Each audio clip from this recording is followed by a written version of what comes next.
بسم اللہ الحمد للہ والصلاۃ والسلام علی رسول اللہ وعلی آلہ وصحبہ اجمعین اما بعد فاعوذ باللہ من الشیطان الرجیم بسم اللہ الرحمن الرحیم رب اشرح لی صدری ویسر لی امری واحلل عقدۃ من لسانی یفقہوا قولی. السلام علیکم ورحمۃ اللہ وبرکاتہ my dear brothers and sisters, اور ایک دفعہ پھر خوش آمدید ہمارا یہ خصوصی پروگرام آپ لوگوں کے لیے قرآن تفسیر کا، جس میں ہم لوگ 30ویں پارے کی تفسیر کور کر رہے ہیں. آج اللہ کے فضل و کرم سے ہم لوگ سورہ انشقاق تک پہنچ گئے ہیں. سورہ انشقاق جو کہ مکی سورہ ہے اور سورہ نمبر 84 ہے قرآن مجید کی. یہ بیسیکلی ایک لیٹ مکی سورہ ہے اور علماء کے نزدیک جو ہے یہ سورہ مطففین سے پہلے نازل ہوئی. اس کی جو تھیم ہے، جیسا کہ ہم لوگوں نے پچھلی صورتوں میں بھی دیکھا تھا، قیامت کے دن کے مناظر کے ساتھ ہے. خاص طور پہ ہم نے جب بات کی تھی کہ نبی کریم صلی اللہ علیہ وسلم نے سورہ تکویر کے بارے میں ذکر کیا، سورہ انفطار کے بارے میں ذکر کیا اور سورہ انشقاق کے بارے میں ذکر کیا کہ اگر آپ قیامت کے مناظر کو اپنی آنکھوں سے دیکھنا چاہتے ہیں تو ان کی تلاوت کر لیں تو آپ کو معاملہ جو ہے وہ کافی حد تک کلیئر ہو جائے گا. اس سورہ کا آغاز اس آیت سے ہوتا ہے جہاں پہ اللہ سبحانہ وتعالیٰ ارشاد فرماتے ہیں اذا السماء انشقت، کہ جب آسمان کو پھاڑ دیا جائے گا. اچھا، یہاں پہ آسمان کے شق ہونے کی بات کی جا رہی ہے. یعنی شق کہتے ہیں جب کوئی چیز کو کمپلیٹلی پھاڑ دیا جاتا ہے، جیسے کہ شق القمر کا واقعہ تھا جو کہ نبی کریم صلی اللہ علیہ وسلم کو جو معجزہ عطا فرمایا گیا، اس میں ایک یہ تھا کہ چاند جو ہے وہ 2 ٹکڑے ہو گیا. اچھا، ویسے یہ شق جو ہے نا، یہ ورڈ عام طور پہ پیپر کے لیے استعمال ہو سکتا ہے، کپڑے کے لیے ہو سکتا ہے، لیکن یہ پتھر کے لیے عام طور پہ استعمال نہیں ہوتا. یا آسمان کے لیے یا زمین کے لیے اس کا جو استعمال ہے وہ بڑا ان یوزول ہے کہ آسمان جو ہے یا زمین جو ہے یا کوئی پتھر جو ہے وہ ٹوٹ جائے، 2 ٹکڑے ہو جائے. یہ عام طور پہ اور چیزوں کے بارے میں جو ہلکے آبجیکٹس ہوتے ہیں ان کے بارے میں تو ہے، لیکن یہاں پہ بڑی ایک ایسی تشبیہ دی جا رہی ہے کہ آسمان کی کوئی حیثیت نہیں ہوگی. یہ جو ایک زمانے میں سبن شدادہ ہوا کرتا تھا، اس کی کوئی حیثیت نہیں ہوگی قیامت والے دن. اور ایک دفعہ کوئی چیز اگر ٹوٹ جائے تو یہ ایک irreversible پروسیس ہے. جیسے کانچ ہے نا، کانچ کا برتن آپ نے توڑ دیا، اب وہ شک ہو گیا اور وہ ٹکڑے ٹکڑے ہو گیا، اب وہ دوبارہ جڑتا نہیں ہے. اس کا مطلب یہ ہوا کہ آسمان اس سورہ کے اندر جب ذکر کیا جا رہا ہے تو یہ اس جگہ کی بات ہو رہی ہے جس کو ہم پوائنٹ آف نو ریٹرن کہتے ہیں. یعنی اس کے بعد اب قیامت کا پروسیس جو ہے نا وہ اپنے کمپلیشن پہ پہنچ رہا ہے اور اب اس کو انڈو نہیں کیا جا سکتا. آگے فرمایا وَأَذِنَتْ لِرَبِّهَا وَحُقَّتْ، اور یہی اس کو حکم دیا گیا تھا کرنے کا. یعنی اسی کو کرنے کے لیے تو آسمان بے تاب تھا، بے چین تھا، اور یہی حق تھا کہ وہ یہی کرتا. اذنت یعنی وہ اس اجازت کے انتظار میں تھا، اس اذن کے انتظار میں تھا کہ مجھے یہ اجازت دی جائے کہ میں ٹوٹ جاؤں، ٹکڑے ٹکڑے ہو جاؤں. مطلب پتہ یہ چلتا ہے کہ آسمان کے شاید پیدا ہونے کا مقصد یہی تھا کہ اس نے ایک دن ٹوٹ جانا تھا، قیامت کے دن آ جانا تھا اور لوگوں کا فیصلہ ہونا تھا، جو کہ اصل ہمارا مقصد تھا کہ وما خلقت الجن والانس الا لیعبدون، کہ ہم نے اللہ تعالیٰ کی کتنی آخر عبادت کی. تو زمین و آسمان دونوں اسی تیاری میں بیٹھے ہیں. اور اللہ تعالیٰ نے سورہ فصلت میں یہ بات ارشاد فرمائی تھی کہ زمین و آسمان کو یہ کہا تھا کہ آپس میں جڑ جاؤ، یعنی ولنگلی اور ان ولنگلی، طوعاً و کرہن، لیکن کرنا تمہیں پڑے گا ہر حال میں. تو وہ اذنت لربها وحقت، یعنی کہ اس سے پتہ یہ چلتا ہے کہ آسمان جو ہے وہ بھی اللہ تعالیٰ کا فرما بردار ہے. اور اس میں ایک اشارہ اس طرف بھی ہے کہ دیکھو اتنی بڑی بڑی اللہ تعالیٰ کی جو کریشن ہے، آسمان بھی اللہ کا فرما بردار ہے، اللہ تعالیٰ کے فرشتے بھی فرما بردار ہیں. تو انسان ایک تو ہی رہ گیا ہے جو ان ساری چیزوں کے باوجود اللہ تعالیٰ کی نافرمانیوں کے اوپر تلا ہوا ہے. حالانکہ اتنی بڑی بڑی جو سیلیسٹیل باڈیز ہیں وہ اللہ تعالیٰ کی فرما برداری کے اندر لگی ہوئی ہیں اور اس بات کے انتظار میں ہے کہ کب اللہ کا حکم آئے اور ہم اس حکم کی فرما برداری کریں. تو یہاں پہ اگلی آیت میں اللہ تعالیٰ ارشاد فرماتے ہیں وَإِذَا الْأَرْضُ مُدَّتْ، اور زمین جو ہے اس کو کھینچ دیا جائے گا. مدت یعنی مدہ سے نکلا، یعنی کہ جس کو کھینچنا. اس کی مثال آپ یوں لے لیں کہ جس طرح ایک کپڑا ہوتا ہے نا، ایک چادر ہے مثلا، وہ چادر کے اوپر بل پڑے ہیں. زمین بھی سمجھ لیں کہ ایک چادر کی طرح بچھی ہوئی ہے پوری دنیا میں، جس میں پہاڑ ہے، زمین ہے، اوپر نیچے اس میں ہے. لیکن جب آپ کسی چادر کو زور سے کھینچتے ہیں تو کیا ہوتا ہے، وہ اسٹریٹ ہو جاتی ہے، فلیٹن ہو جاتی ہے. لیکن اس کے فلیٹن ہونے سے نا ایک دم سے جو بھی چیزیں اس کے اوپر پارٹیکل ہوتے ہیں ان کو جھٹکا بھی بہت لگتا ہے نا. جب آپ ایک چیز کو زور سے کھینچتے ہیں کپڑے کو تو وہ اسٹریٹ تو ہو جاتا ہے، لیکن ایک دم سے اس میں ساری جو اونچ نیچ تھی وہ ساری کی ساری برابر ہو جاتی ہے ایک جھٹکے کے ساتھ. سو اللہ سبحانہ تعالیٰ یہاں پہ یہ بات ارشاد فرما رہے ہیں کہ زمین کو اس طرح سے کھینچ دیا جائے گا، یعنی کہ زمین کو، پوری زمین کو برابر کر دیا جائے گا. وَأَلْقَتْ مَا فِيهَا وَتَخَلَّتْ، اور یہاں پہ فرمایا کہ اور پھر اس میں سے جو کچھ بھی ہے یعنی وہ باہر نکل آئے گا. القت کا مطلب ہے کہ جب اس کو سامنے نکال دیا جائے گا.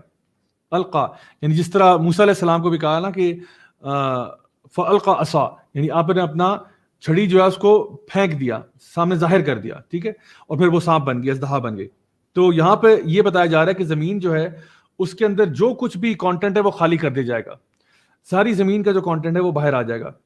اب یہ کیا کانٹینٹ زمین کے اندر ہے، یہ اب انسان سوچ سکتا ہے کہ زمین کے اندر جو جو برڈنز ہیں، چاہے وہ انسانوں کی شکل میں ہوں، چاہے وہ معدنیات ہوں، چاہے وہ زمین کا وہ بوجھ ہو، کیونکہ زمین آپ کو پتہ ہے وہ ایک وٹنس بھی ہے نا، ہم سب کے اعمال کی وٹنس بھی ایک زمین ہے، یعنی ہمارے فرشتے بھی ہیں، اللہ بھی وٹنس ہے، لیکن اس کے علاوہ جس زمین پر آپ کوئی بھی کام کرتے ہیں نا، زمین اس کی گواہی دے رہی ہوتی ہے، اور قیامت کے دن دے گی، آپ کے ہاتھ پاؤں بھی گواہی دیں گے.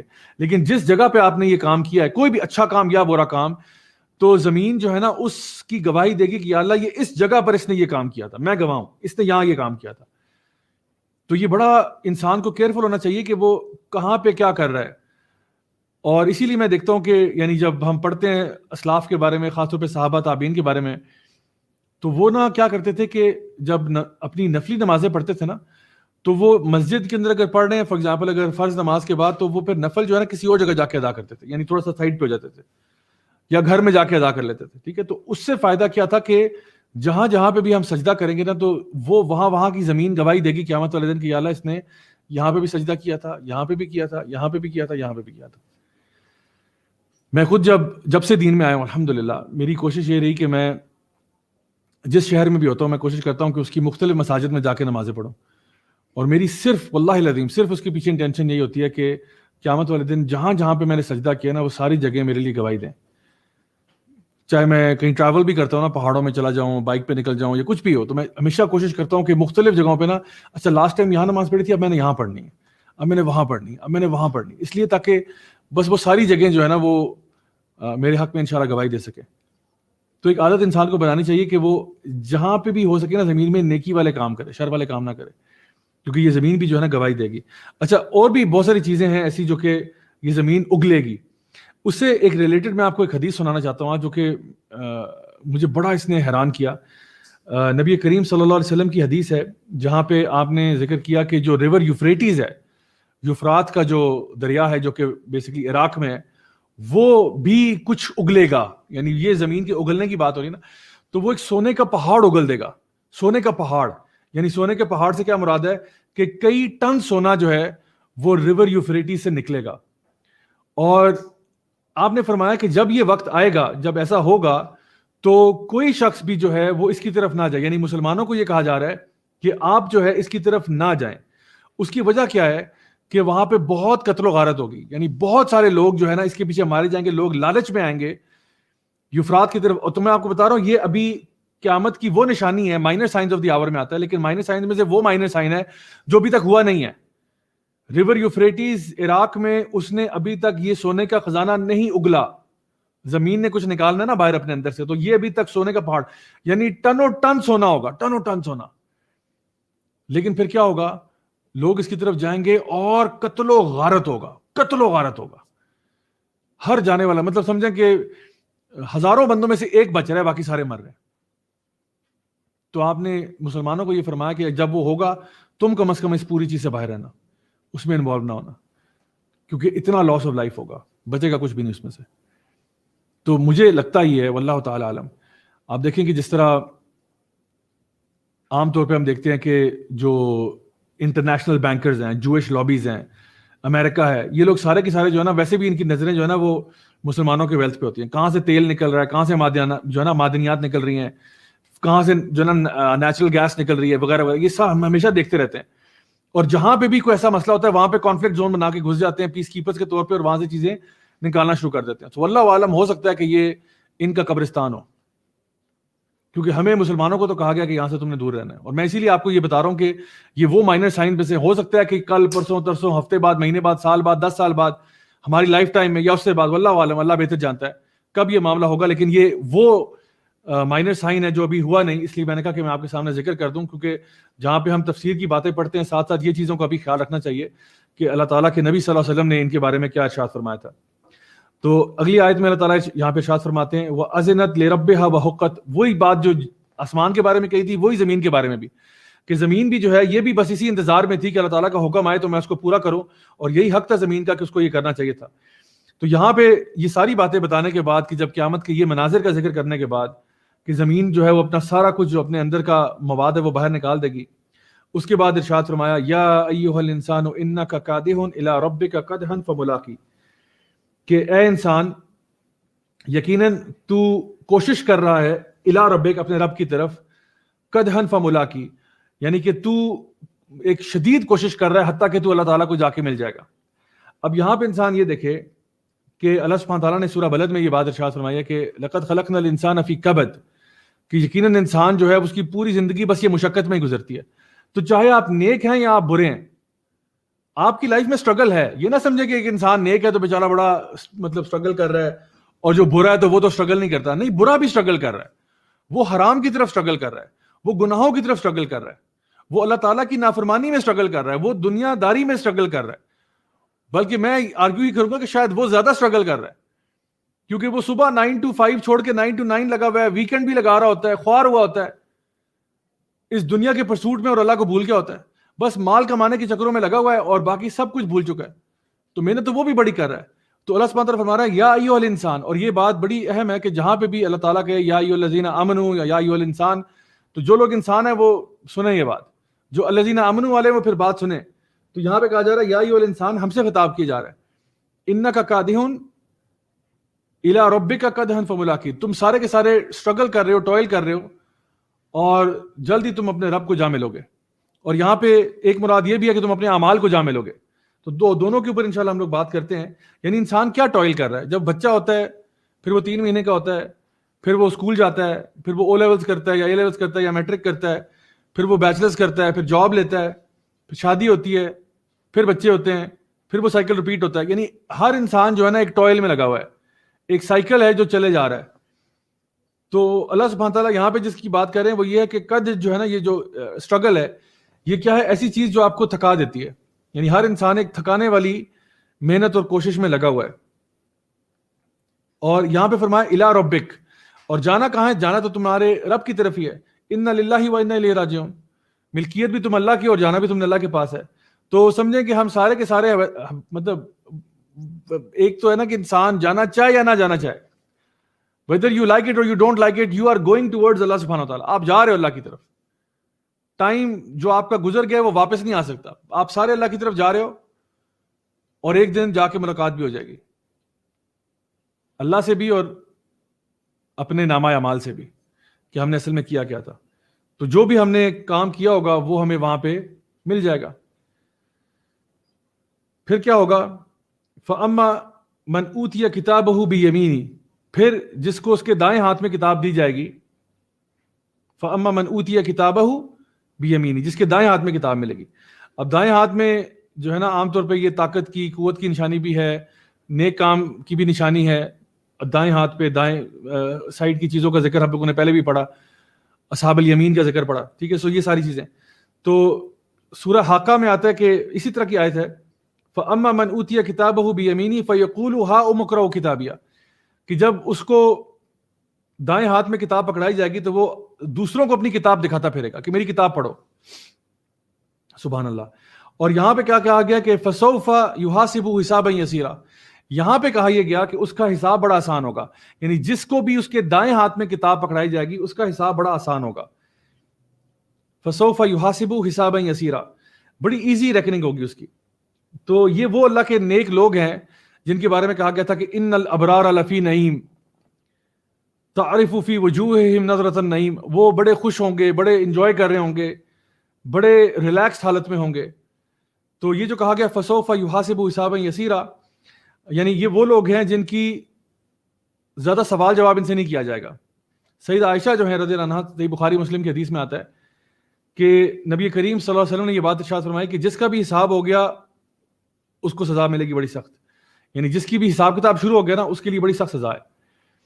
تو سید عائشہ نے فرمایا کہ یا رسول اللہ، لیکن اللہ تعالیٰ تو قرآن میں کہتے ہیں کہ فسوف یحاسب حسابا یسیرا، کہ حساب ہوگا لیکن کچھ لوگوں کا آسان ہوگا۔ تو آپ صلی اللہ علیہ وسلم نے فرمایا کہ یہ وہ حساب نہیں ہے، یعنی کہ حساب سے مراد کیا ہے؟ ایک ہے کہ ہر بندے کو اس کے اعمال بتائے جائیں گے یا اس سے چیک کیے جائیں گے یا اس سے ویلیڈیٹ کیے جائیں گے، اور ایک ہے کہ ان اعمال کے اوپر سوال ہوگا۔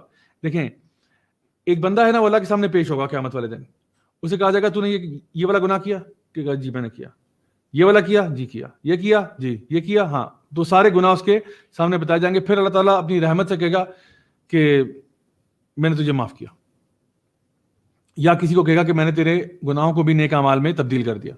ٹھیک ہے، تو یہ حدیث ملتی ہیں. اچھا، یہ ہے آسان حساب، جہاں پہ صرف اس کو نامہ بتایا جا رہا ہے کہ تو نے یہ کیا تھا نا، جی کیا تھا، چل تجھے معاف کیا، جا تو نے کیا تھا، تیرے ہم سارے گناہوں کو نیکیوں میں بدل رہے ہیں. کسی کو اللہ تعالیٰ اپنے بالکل قریب بلا لے گا، اس کو اس کا گناہوں کو دوسروں پر بھی ظاہر نہیں کرے گا. یہ وہ شخص ہوگا جو دنیا میں اپنے گناہوں کو چھپاتا تھا. یاد رکھیں، اگر آپ دنیا میں اپنے گناہوں کو چھپاتے ہیں اور اللہ تعالیٰ آپ کے گناہوں پہ پردہ ڈال دیتا ہے تو پھر اللہ تعالیٰ آپ کو ان کی سزا نہیں دے گا قیامت والے دن، کیونکہ اللہ تعالیٰ نے خود آپ کے گناہوں کے اوپر پردہ ڈال دیا، آپ کے گناہوں کو خود چھپا دیا.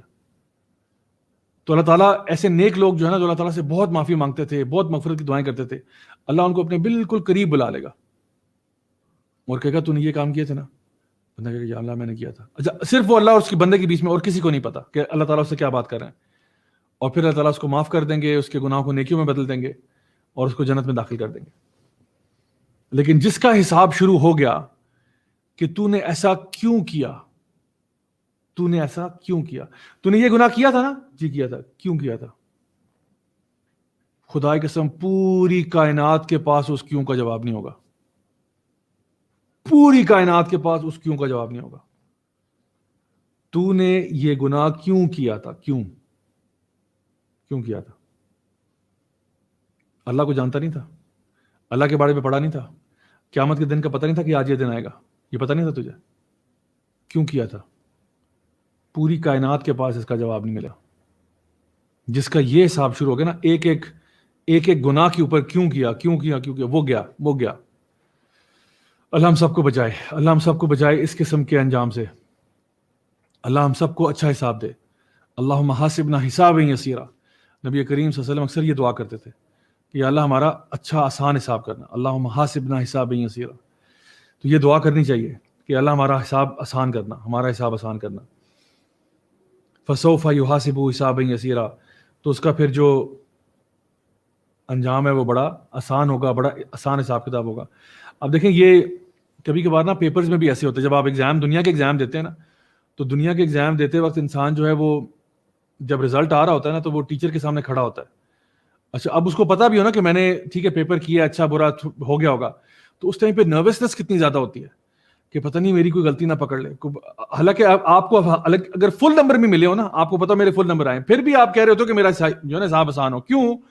کیونکہ ہو سکتا ہے کہ فل نمبروں کے باوجود ٹیچر کہ ایک سے رکو یہ کیا ہے، نہیں کاٹو نمبر، ایک مائنس کرو اس کا. تو آلدو ہمیں بھی پتا ہے کہ ہم نے پیپر اچھا کیا، لیکن ہم یہ نہیں چاہتے کہ بار بار وہ ریویو ہو، کیونکہ بار بار ریویو ہوگا، ہو سکتا ہے کوئی غلطی نکل آئے، کوئی اسپیلنگ مسٹیک نکل آئے، کوئی اور غلطی نکل آئے. تو ہم یہی چاہتے ہیں کہ ہمارا حساب جتنے بھی انسان نیک ہو. اسی لیے ابو بکر صدیق کی مثال لیں یا عمر بن الخطاب کی مثال لیں، نیک سے نیک لوگ جو تھے نا، وہ بھی یعنی اس بات پر سیٹسفائیڈ نہیں بیٹھتے تھے کہ ہم تو اسٹریٹ سیدھے کے سیدھے جنت میں جا رہے ہیں. یعنی ابو بکر صدیق کہا کرتے تھے کہ میرا اگر ایک پاؤں جنت میں اور ایک اس سے باہر ہو، تب بھی مجھے پوری طور پر یقین نہیں ہوگا کہ میں جنتی ہو گیا ہوں، جب تک کہ میرے دونوں پاؤں جنت میں داخل نہیں ہوتے. جب تک کہ مجھے وہ ہینڈ اوور کر کے جنت میں بھیج نہیں دیا جاتا، جب تک مجھے چین نہیں آئے گا. عمر بن الخطاب رضی اللہ عنہ کہا کرتے تھے کہ اگر ایک اعلان کرنے والا اعلان کرے کہ سارے لوگ جنت میں جا رہے ہیں سوائے ایک کے، تو میں سمجھوں گا کہ شاید وہ ایک میں ہوں جو کہ نہیں جا رہا. اور کہتے ہیں کہ ساتھ ہی کہتے ہیں کہ اگر کوئی اعلان کرنے والا اعلان کرے کہ سارے لوگ جہنم میں جا رہے ہیں سوائے ایک کے، تو شاید میں امید کروں گا کہ میں وہ ہوں جو کہ بچ گیا. یعنی اپنے اعمال کے بارے میں شور نہیں ہوتے تھے، کرتے چلے جائیں نیک کام، کرتے چلے جائیں اور اللہ سے دعا کریں اللہم حاسبنا حسابا یسیرا. یا اللہ ہم تو محنت کر رہے ہیں، ہم بڑی کوشش کر رہے ہیں یا اللہ، لیکن ہمارا حساب آسان کرنا. انسان کسی خوش فہمی میں مبتلا نہ ہو جائے کہ میں بڑا کوئی ماشاءاللہ فن خان ہوں اور پتہ نہیں میں کیا بلا چیز بن گیا ہوں. اتنا انسان کے اندر غرور و تکبر نہیں ہونا چاہیے. ہر وقت انسان ہمبل رہے، جھکا رہے، عاجزی انکساری میں رہے کہ یا اللہ میرا حساب کتاب آسان کرنا. تو یہ اللہ کے نیک بندے ہیں جن کو کہا جا رہا ہے فسوف یحاسب حسابا یسیرا، کہ جن کو بہت جلد جو ہے ان کو اچھا اور آسان حساب دیا جائے گا. وَيَنْقَلِبُ إِلَىٰ أَهْلِهِ مَسْرُورًا. اور پھر یہ اپنے فیملی کی طرف، اپنے اہل کے پاس واپس جائیں گے مسکراتے ہوئے، ہنستے ہوئے، کھلکھلاتے ہوئے، خوشی کے عالم میں، سرور کے عالم میں. مسرورا، سرور کے عالم میں جائیں گے. یہ فیملی کیا ہے ان کی؟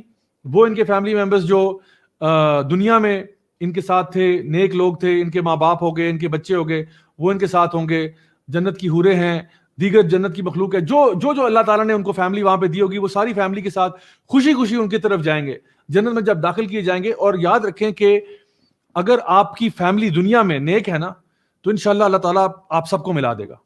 اگر آپ کے گھر والے نیک ہیں، اچھے لوگ ہیں، اللہ سے ڈرنے والے ہیں، تو اللہ تعالیٰ آپ سب کو جو ہے نا وہ جنت میں ملا دے گا۔ جیسا کہ ہماری دعا بھی ہے نا، ہم کہتے ہیں ربنا ہب لنا من ازواجنا وذریاتنا قرۃ اعین وجعلنا للمتقین اماما، کہ اللہ ہماری فیملیز کو نا ہمارے آنکھوں کی ٹھنڈک بنا دے، ہماری ازواج کو، ہماری اولاد کو، قرۃ اعین وجعلنا للمتقین اماما، اور ہم سب کو جو ہے نا یعنی میری نسلوں کو متقین بنا دے۔ یہ ہم دعا کرتے ہیں، اللہ ہماری نسلوں میں متقی پیدا ہوں۔ سو یہ ایک بڑی بات ہے۔ وَيَنْقَلِبُ إِلَىٰ أَهْلِهِ مَسْرُورًا، تو اللہ تعالیٰ فرماتے ہیں کہ یہ لوگ جو ہے اپنی فیملی کے پاس جائیں گے اور بڑے خوشی خوشی جائیں گے۔ اچھا، اس کے بعد آگے اللہ تعالیٰ آگے ارشاد فرماتے ہیں آیت نمبر 10 میں، وَأَمَّا مَنْ أُوتِيَ كِتَابَهُ وَرَاءَ ظَهْرِهِ، لیکن جس کو اس کی کتاب جو ہے وہ اس کے پیٹھ کے پیچھے دی جائے گی۔ یہ بھی ایک ذلیل کرنے کا ایک طریقہ ہے انسان کو، کہ اس کو کتاب جو ہے وہ پیٹھ پیچھے دی جا رہی ہے، اور دی جائے گی اس کے بائیں ہاتھ میں پیٹھ پیچھے۔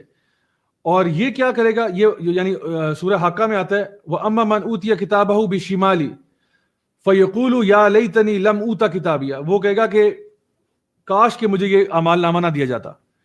جس کو اس کے بائیں ہاتھ میں دیا جا رہا ہے وہ کہے گا کہ کاش مجھے نہ دیا جاتا۔ یہاں پہ اللہ تعالیٰ ارشاد فرما رہے ہیں کہ جس کو اس کے پیٹھ پیچھے کتاب دی جائے گی فَسَوْفَ يَدْعُو ثُبُورًا، تو وہ چیخ اٹھے گا کہ کاش میرے اوپر موت آ جائے، میرے اوپر ہلاکت آ جائے، مجھے مار دو اسی وقت۔ یعنی سبحان اللہ، وہ جس کو بائیں ہاتھ میں مل رہی ہے نا، اس کو پتا ہے کہ میں اب جہنم میں جا رہا ہوں، اللہ معاف کرے، اللہ معاف کرے، اس کو پتا ہے میں اب جہنم میں جا رہا ہوں، اور وہ چیخ اٹھے گا کہ میرے اوپر بربادی آ جائے، مجھے مار دو، مجھے قتل کر دو۔ لیکن اللہ سبحانہ تعالیٰ قیامت والے دن جو ہے نا ایک دمبے کی شکل میں موت کو لے کے آئیں گے۔ اللہ تعالیٰ کسی چیز پر بھی قادر ہے، موت کو کوئی شکل دینا چاہے دے سکتا ہے، اور پھر موت کو ذبح کر دی جائے گا، اس دمبے کو ذبح کر دی جائے گا۔ بھیڑ ہے نا، بھیڑ کو ذبح کر دی جائے گا، اور جنت کے لوگ چیخ اٹھیں گے اور جہنم کے بھی چیخ اٹھیں گے۔ جنت کے لوگ چیخ اٹھیں گے کہ اللہ اکبر، اب ہمیں موت نہیں آئے گی، اب ہم یہاں ہمیشہ رہیں گے، خالدین فیہا ابدا، یہاں ہم ہمیشہ ہمیشہ رہیں گے۔ اور جہنم کے لوگ بھی چیخ اٹھیں گے کہ اب موت نہیں آئے گی، اب یہ عذاب کے اندر ہم مبتلا رہیں گے۔ تو اللہ سبحانہ تعالیٰ ان لوگوں کا تذکرہ کر رہے ہیں جو اب وہاں پہ موت کی تمنا کر رہے ہیں۔ فَسَوْفَ يَدْعُو ثُبُورًا، کہ وہ چیخ اٹھے گا اپنی بربادی کے لیے، اپنی ہلاکت کے لیے۔ آگے فرمایا وَيَصْلَىٰ سَعِيرًا، اور پھر اس کو ڈال دیا جائے گا ایک بھڑکتی آگ کے اندر، اس کو مزہ چکھایا جائے گا بھڑکتی آگ کا، اس میں داخل بھی ہوگا اس آگ کے اندر اور اس کا مزہ بھی چکھے گا۔ إِنَّهُ كَانَ فِي أَهْلِهِ مَسْرُورًا، وہ پہلے وقتوں میں نا اپنے فیملی کے ساتھ بڑا خوش رہتا تھا۔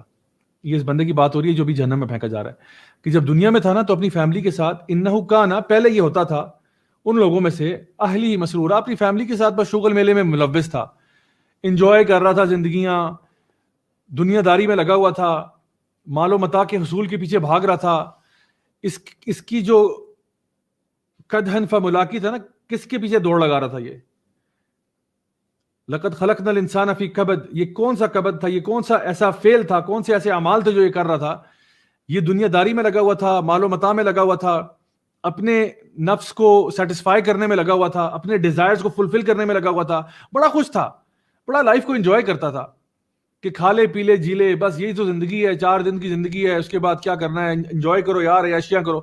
یہ یولو لائف سٹائل کو فالو کرتا تھا۔ یہ اس کا ذکر ہو رہا ہے کہ یہ کس قسم کا لائف سٹائل اس کا ہوتا تھا، اور پھر اس کی مال اور اولاد جو ہے اس کے لیے فتنہ بن گیا، اور ہو سکتا ہے اس نے اپنی فیملی کے لیے وہ کام کیے ہوں جو کہ اللہ تعالیٰ کی شریعت کے خلاف تھے۔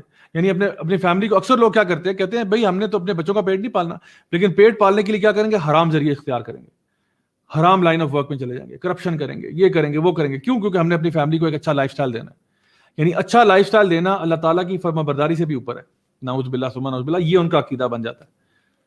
لائف اچھی ہونی چاہیے، اللہ کو بے شک اگنور کیا ہوا ہے، سبحان اللہ، یہ ان کا ایٹیٹیوڈ ہے لائف میں۔ تو اللہ تعالیٰ ان کا ذکر کر رہا ہے کہ إِنَّهُ كَانَ فِي أَهْلِهِ مَسْرُورًا إِنَّهُ ظَنَّ أَن لَّن يَحُورَ، اور یہ سوچتا تھا، یہ ظن رکھتا تھا، یہ گمان رکھتا تھا کہ شاید یہ ہمارے پاس لوٹ کے نہیں آئے گا، یہ سمجھتا تھا, اس کا گمان یہ تھا کہ میں نہیں مروں گا, میں نہیں اٹھایا جاؤں گا, قیامت کے دن میرا نہیں فیصلہ اس طرح ہوگا, وہ کسی اور کا ہوگا, میری بات تھوڑی ہو رہی ہے, وہ تو کسی اور کی بات ہو رہی. تو یہ گمان بھی نہیں کرتا تھا کہ اس کا ایسا معاملہ ہوگا. بلا ان ربہ کان بھی بصیرا, لیکن یقیناً اللہ تعالیٰ جو ہے وہ اس کو دیکھ رہا تھا. اللہ تعالیٰ اس کو, یعنی جب بھی وہ یہ حرکتیں کر رہا تھا اور وہ اپنے آپ کو سمجھتا تھا کہ میرا حساب کتاب نہیں ہوگا, لیکن اللہ تعالیٰ اس کو تھرو آؤٹ دیکھ رہا تھا. اللہ تعالیٰ اس کے ہر عمل کو دیکھ رہا تھا. جو اعمال وہ کرتا تھا وہ اللہ سے چھپا ہوا تو نہیں تھا.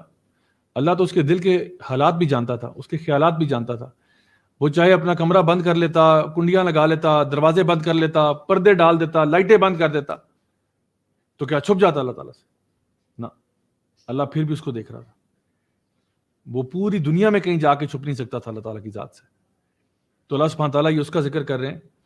آگے فرمایا فلا اقسم بالشفق, پھر اللہ تعالیٰ قسم کھاتے ہیں. فلا, فا مطلب سو یا دیر فور ہم انگلش میں کہتے ہیں نا, لا میننگ نو, نہیں.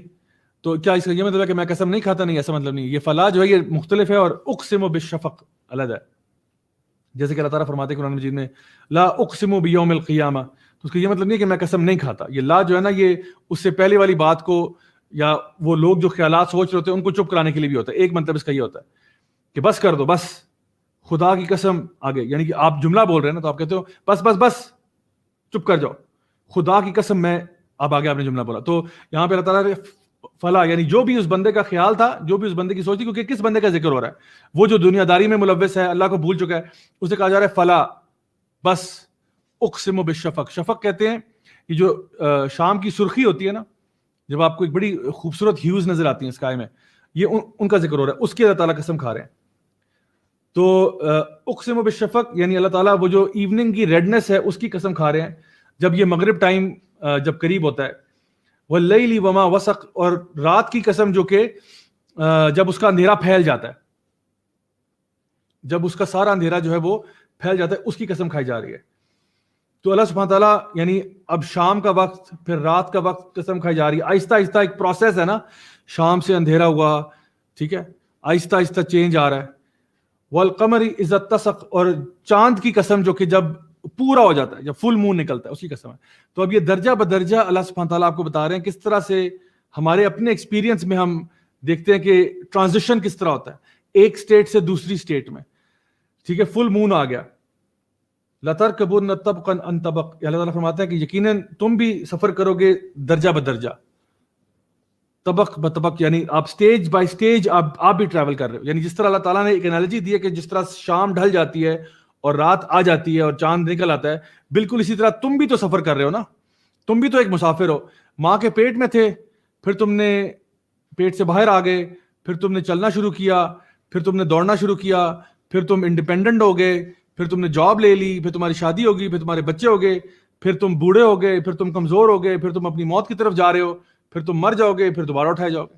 تم بھی تو سٹیجز میں سے گزر رہے ہو نا. یہ جو دن رات کا سٹیجز نظر آ رہے ہیں, تمہارے ساتھ بھی تو سٹیجز ہی گزر رہے ہیں. سو اللہ سبحانہ تعالیٰ یہاں پہ بڑے خوبصورت ایک تشبیہ کر رہے ہیں دونوں کی. اور دونوں جو ہے لترکبن, یعنی رکب کہتے ہیں جس طرح ایک سواری ہوتی ہے نا, گھوڑا جس طرح, تو جس طرح ایک سواری پہ بندہ بیٹھا ہوتا ہے اور وہ سفر کر رہا ہوتا ہے, بالکل اسی طرح سے تم بھی ایک سفر کے اندر ہو اور تم ایک مسافر ہو. اور تم, جس طرح حدیث میں بھی آتا ہے کہ you know live in this life like a traveller, آپ دنیا میں ایسے مسافر کی طرح لائف گزارتے ہو, اور آپ کا اصل جو ٹھکانہ ہے وہ اصل میں جنت ہوگا یا جہنم ہے, اللہ معاف کرے. تو ہیں ہم سارے مسافر, اور مسافر جو ہے نا بائی نیچر وہ دنیا کے ساتھ دل لگا کے بیٹھ نہیں جاتا, اس کو پتا ہے کہ میری ڈیسٹینیشن اس سے آگے ہے. آگے فرمایا فما لہم لا یؤمنون, پھر تمہارے ساتھ مسئلہ کیا ہے کہ تم ایمان نہیں لاتے. وَإِذَا قُرِئَ عَلَيْهِمُ الْقُرْآنُ لَا يَسْجُدُونَ, اور جب تمہارے سامنے قرآن کی تلاوت کی جاتی ہے تو تم سجدہ نہیں کرتے. یہ آیت سجدہ ہے, تو یہاں پہ ہم انشاءاللہ سجدہ کریں گے. میں چھوٹا سا آپ کے ساتھ ابھی ایک بریک لوں گا تقریباً 1 منٹ کا, تاکہ ہم سجدہ کر سکیں. سجدے کے لیے تھوڑا سا میں آپ کو بتا دوں کہ یہ جس طرح نارمل سجدہ ہوتا ہے اسی طرح سے ہی ہوتا ہے تقریباً, لیکن اس میں کچھ مسنون دعائیں ہیں وہ آپ پڑھ سکتے ہیں, جو کہ میں ابھی آپ کو اسکرین پہ دکھا دوں گا. ویسے تو آپ نے سبحان ربی الاعلیٰ ہی کہنا ہوتا ہے, جو کہ اس کے اندر کمپلسری ہے. باقی پھر جو دعائیں آپ پڑھنا چاہیں پڑھ سکتے ہیں. اور قرآن مجید میں کئی مقامات آتے ہیں جہاں پہ سجدہ تلاوت آتا ہے, تو فرض نہیں ہے لیکن مستحب ہے, ریکمینڈڈ ہے کہ ہمیں اس ٹائم پہ سجدہ کر لینا چاہیے اللہ تعالیٰ کی بڑائی اور کبریائی کو یعنی بیان کرتے ہوئے. اور اس کے لیے باوضو ہونا ضروری نہیں ہے. تو کوئی اکثر لوگ سمجھتے ہیں کہ نہیں پہلے جا کے وضو کر کے آئیں گے, نہیں ایسا نہیں ہے. وضو میں ہونا اچھی بات ہے لیکن باوضو ہونا ضروری نہیں ہے, کیونکہ کبھی کبھار ہوتا ہے انسان کہیں بیٹھا ہوتا ہے, کہیں پہ اس کا وضو نہیں ہوتا اور کہیں پہ آیات ایسی آ جاتی ہے تو بس وہ پھر بے ساختہ طور پر جو ہے وہ سجدے میں گر جاتا ہے اور اللہ تعالیٰ کی کبریائی کو بیان کرتا ہے. تو اس لیے یہ میں آپ کے سامنے جو ہے وہ ایک سلائیڈ یہاں پہ شیئر کر دیتا ہوں تاکہ آپ کو آئیڈیا ہو جائے کہ یہ کیا ہے. جی ایک سیکنڈ میں آپ کے سامنے اس کو ڈسپلے کر دوں. یہ مسنون دعا ہے, اس کو آپ دیکھ لیجئے گا. یہ ہمیں جو ہے نا اپنے اس کے اندر پڑھ لینی چاہیے. اس کو تو ابھی ہم چھوٹا سا ایک بریک لے رہے ہیں 60 سیکنڈز کا, اس کے بعد واپس حاضر ہوتے ہیں انشاءاللہ. اتنی دیر آپ لوگ بھی سجدہ کر لیجئے جو لوگ یہ سن رہے ہیں.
السلام علیکم ورحمۃ اللہ وبرکاتہ. ایک دفعہ پھر سے آپ سب کو خوش آمدید. آئی ہوپ کہ آپ لوگوں نے ٹائم نکال کے سجدہ کر لیا ہوگا.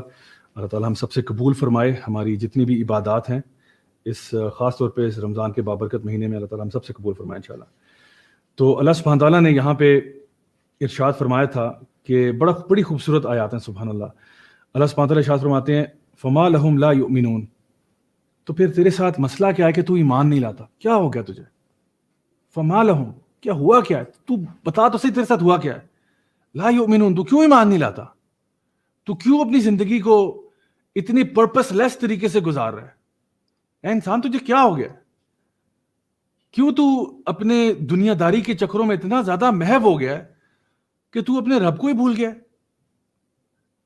اور تو یہی بس سمجھتا ہے کہ یہ جو دنیا ہے یہ تیرا آخری ٹھکانہ ہے, اس کے بعد کچھ نہیں ہے, تجھے موت نہیں آئے گی, تو اٹھایا نہیں جائے گا, تو اللہ کے سامنے پیش نہیں کیا جائے گا. تو کیا سوچ رہا ہے؟ کس دنیا میں تو گم ہے؟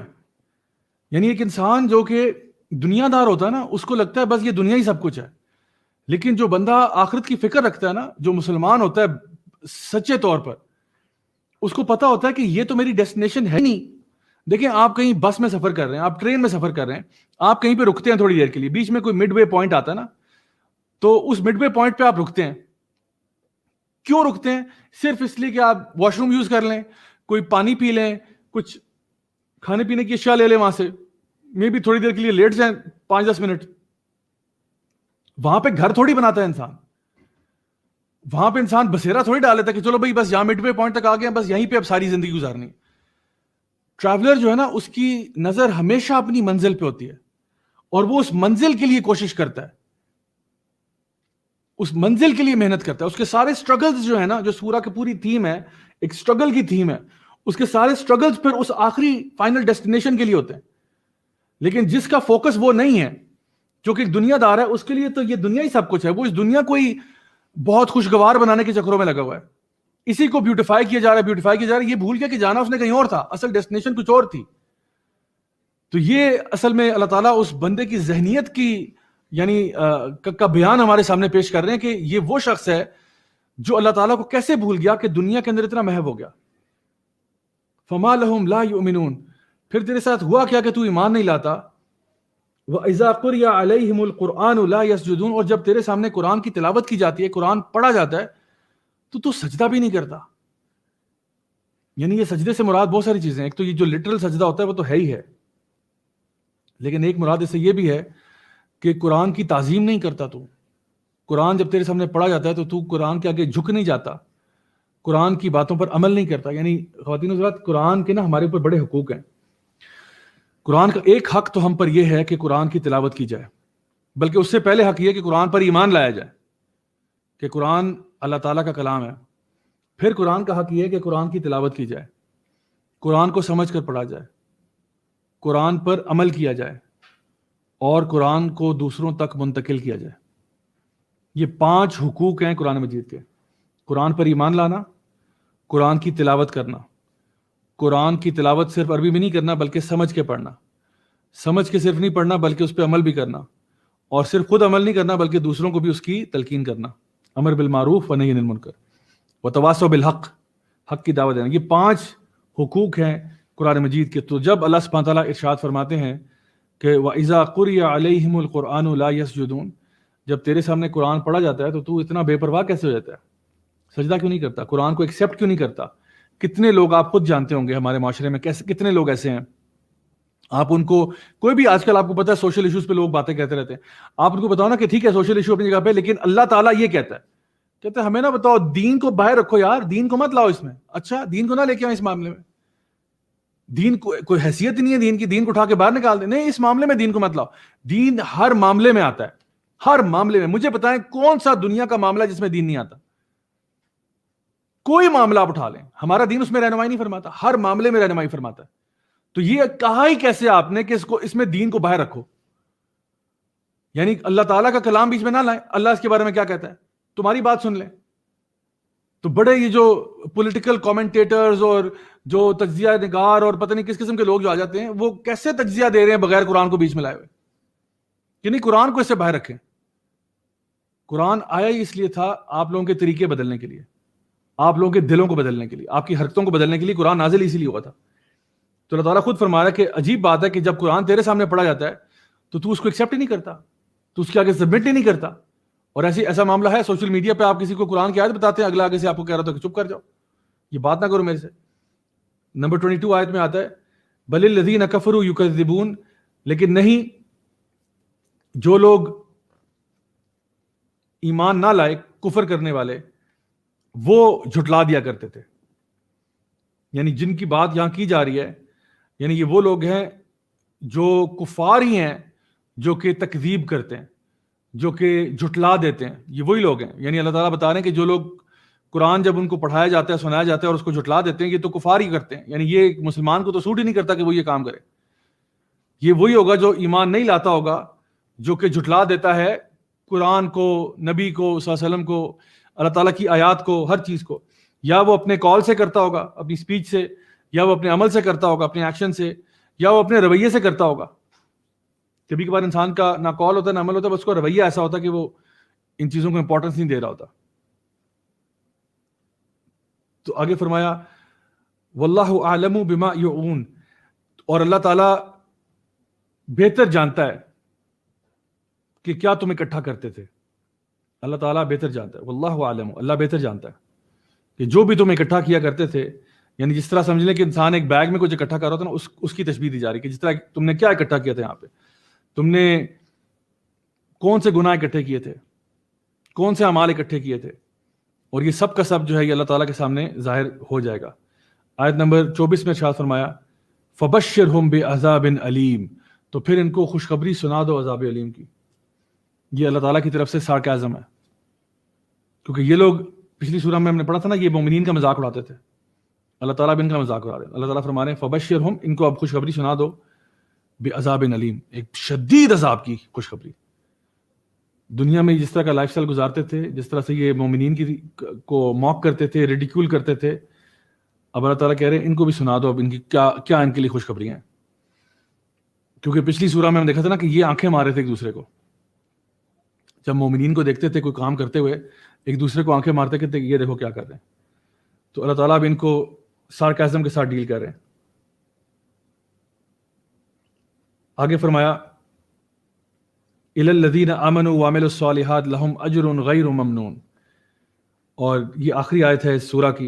اللہ تعالیٰ ارشاد فرماتے ہیں کہ الی الذین آمنوا, یقیناً جو لوگ ایمان لائے, وعملوا الصالحات، اور جنہوں نے نیک اعمال کیے، لہم اجر غیر ممنون، ان کے پاس ایک اجر ہوگا جو کبھی ختم نہیں ہوگا۔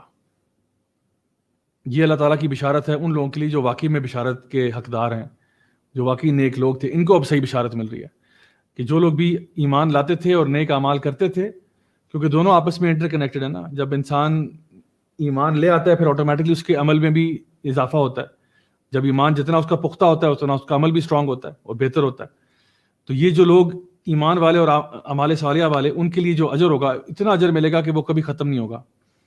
سو یہاں پہ اللہ تعالیٰ یہ بات ارشاد فرما رہے ہیں کہ یہ جو ان کی انجوائمنٹ میں کوئی کمی نہیں آئے گی، ان کی سیٹسفیکشن میں کوئی کمی نہیں آئے گی، وہ کبھی بھی اس سے کٹ آف نہیں کیے جائیں گے، غیر ممنون، کوئی بھی چیز ان کی منقطع نہیں کی جائے گی۔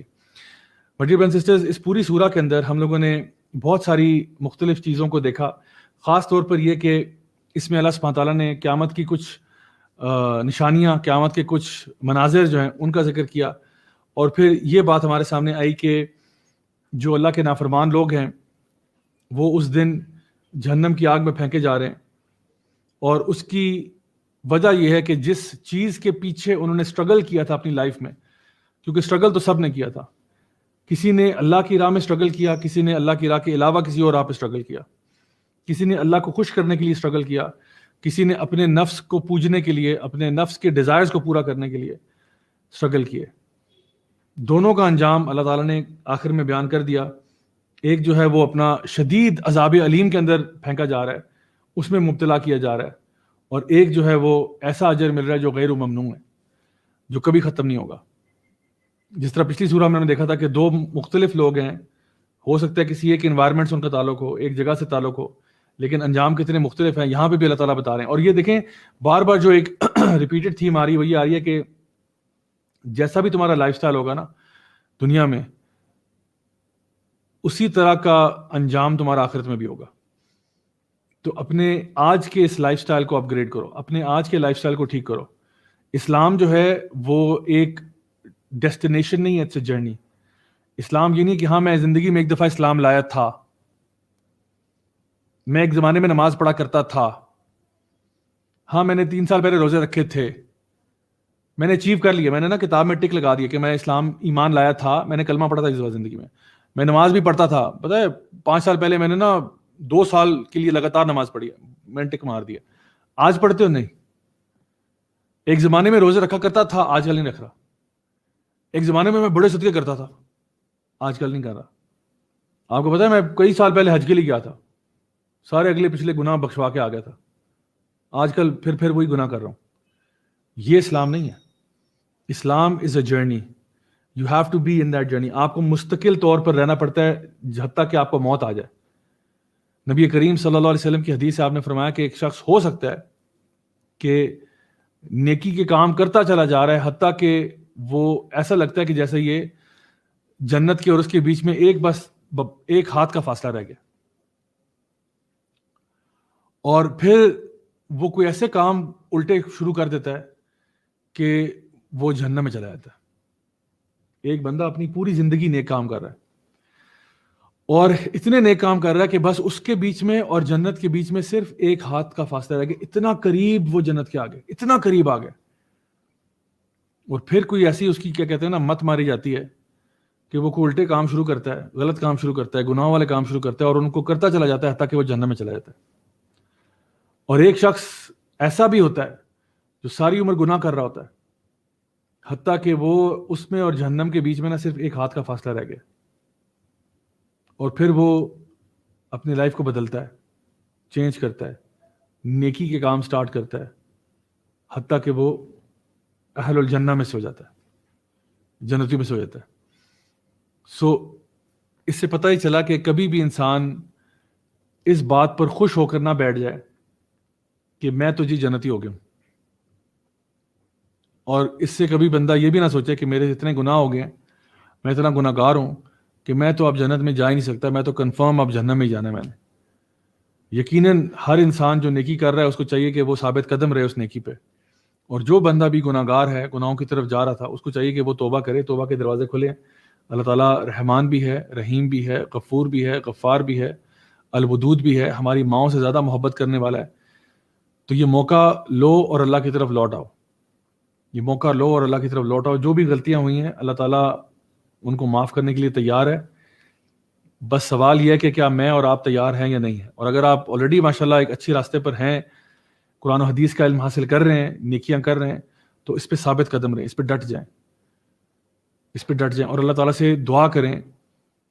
ایک تو وہ دعا جو ہم نے آج پڑھی، اللہم حاسبنا حسابا یسیرا، اور دوسری دعا وہ جو کہ نبی کریم صلی اللہ علیہ وسلم کی سب سے محبوب ترین دعا میں سے ایک ہے کہ یا مقلب القلوب ثبت قلبی علی دینک، اے دلوں کے پھیرنے والے میرے دل کو اس دین پر قائم رکھنا.